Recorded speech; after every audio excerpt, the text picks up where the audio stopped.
Good afternoon, Cross Timbers. Today is Friday, September 26th. This is Texan TV News from the Tarleton State University campus in Stephenville, Texas. I'm Josh Duran.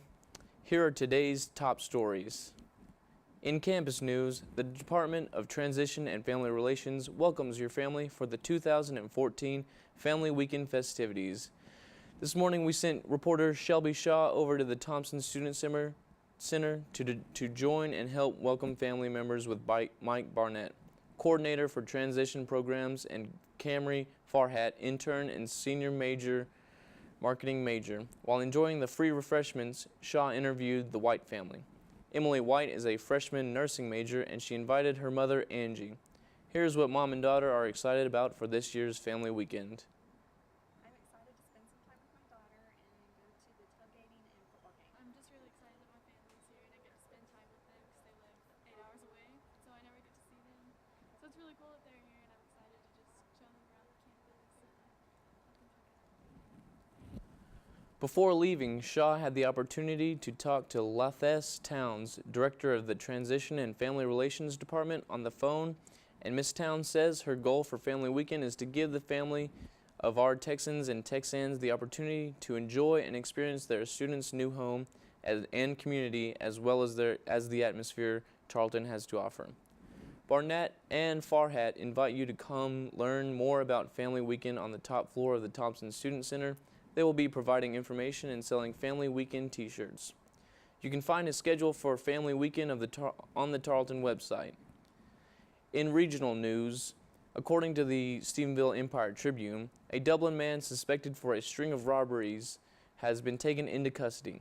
30-year-old Martin Macias was arrested on Wednesday in the Stephenville HEB parking lot. The Erath County Sheriff's Office said that during a post-arrest interview, a full confession was given, confirming Macias's involvement in over a dozen burglary cases across Erath County. Macias has an extensive criminal record, including many DWI charges, public intoxication, and theft of services.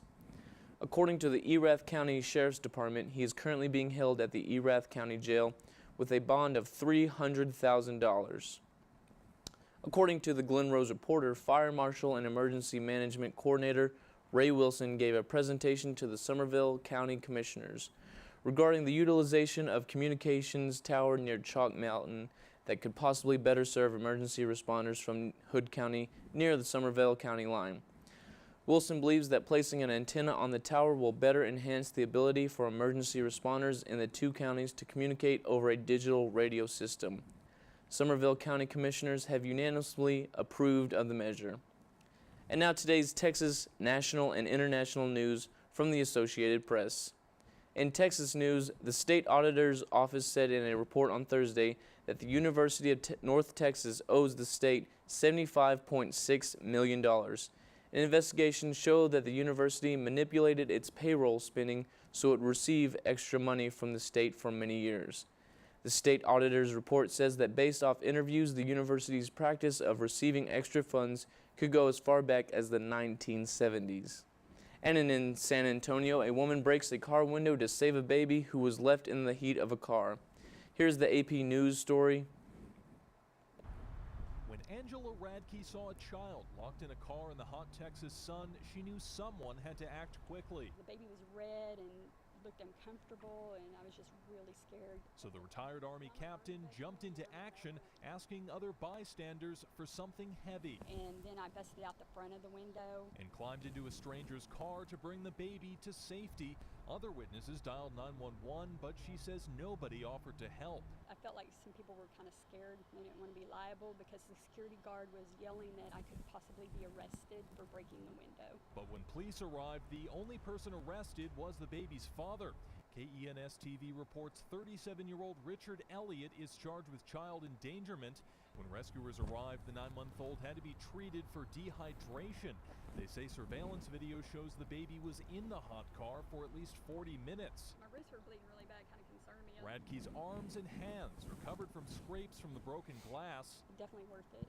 She'd encourage anyone to take the same action. Call 911 and get them out, whatever means possible.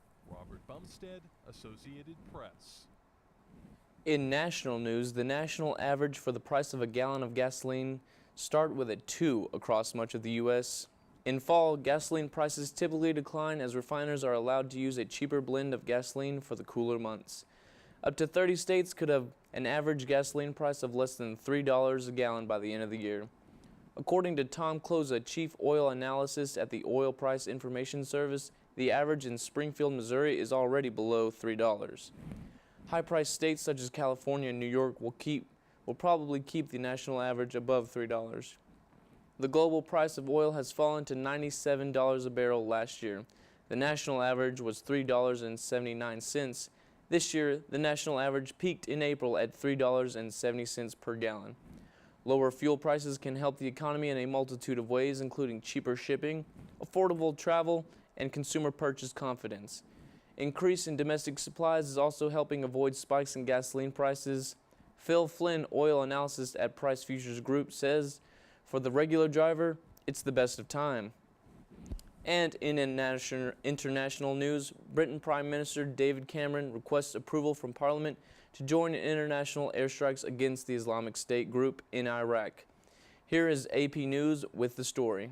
Now, Mr. Speaker, let me explain. We have a comprehensive strategy for action. As I've said, we have a clear request from the Iraqi government. We have a clear basis in international law.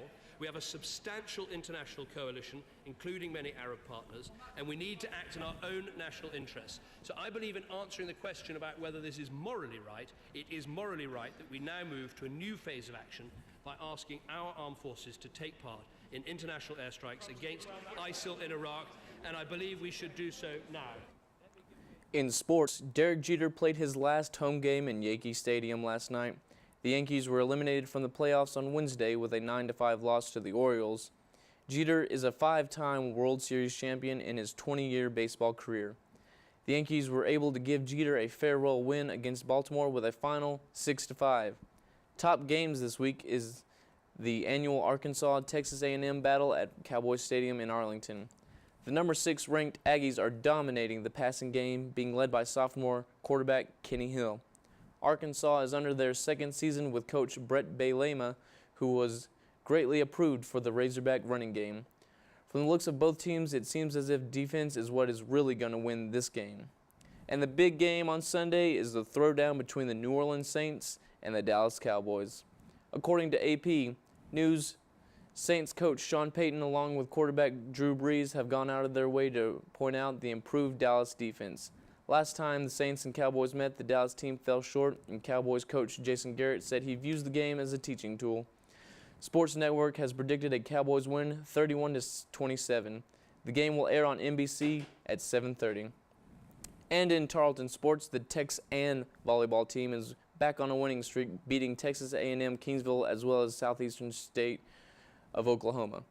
This past weekend, Tarleton is currently ranked 3rd in the conference, and they travel to Canyon today to play West Texas A&M at 7. The Tarleton cross-country teams traveled to the UTSA Ricardo Romo Classic last weekend. Both teams competed well, with the men finishing 1st and the women finishing 2nd.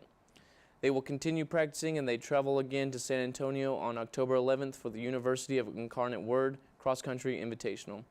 Head coach Pat Ponder says he is proud of both teams so far. Their confidence is high, and he believes they can only get better. Texan football hosts rival Midwestern State tomorrow night in Memorial Stadium at 7 p.m. Tarleton lost last weekend to Florida Tech, and many of the players are saying they are ready to get back, and they won't let the fans down this week. It is also family weekend for the Texans, so the stands will be packed. Be sure to come and cheer on the home team. The forecast for today is a high of 83 degrees, mostly cloudy, and temperatures will drop to the mid-70s later tonight. Saturday calls for great weather with a high of 86 and no chance of rain. This has been a production of Texan TV News, a product of the Texan News Service from the Tarleton State University campus in Stephenville, Texas. Tune in to Northland Cable Channel 9 on weekdays at 12:30 for each day's top stories, and Wednesdays at 1 for the week's top stories in Spanish. You can follow the Texas News Service on Facebook and Twitter, and check out our website at www.texannews.net for all of your latest local, state, national, and international news, as well as all of your entertainment and sports updates and the live stream of Texan TV News.